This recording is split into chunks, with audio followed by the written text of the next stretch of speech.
Let's have a look at the very stylish swing of Tommy Fleetwood from Southport, England.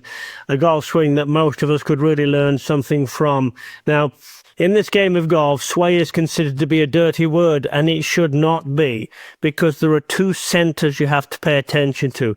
There's the centre of your chest, or your thorax to be more precise, and the centre of your pelvis down here.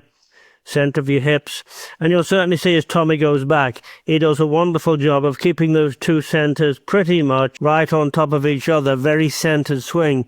But watch on the downswing how his lower centre moves probably about 6 inches. In fact, the centre of the pelvis will move about 6 inches, and well and early in the downswing. Now that does a couple of things. It helps him hit from the inside, there's no doubt about that. It helps him hit down and compress the golf ball. So don't think that sway is a bad word. As long as you're swaying the lower centre, you can see it there, there's no doubt about it. As long as you're swaying the lower centre, his upper centre isn't, but then he goes through. Now, second thing with Tommy Fleetwood, which I think is absolutely fantastic, his arm structure. His left arm looks like it's made out of wood. Tommy Fleetwood with the wooden arm, we could say.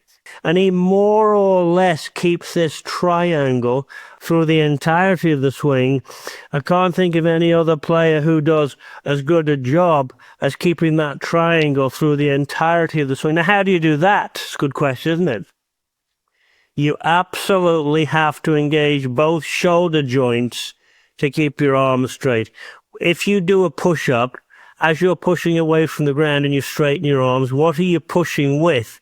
You're pushing with your shoulders and you're pushing with your triceps. And at all points in the swing, Tommy Fleetwood is pushing his hands away from his turning chest. So as he's going back, he's pushing his hands away from his turning chest, and he's coming through, he's pushing his hands away from his turning chest.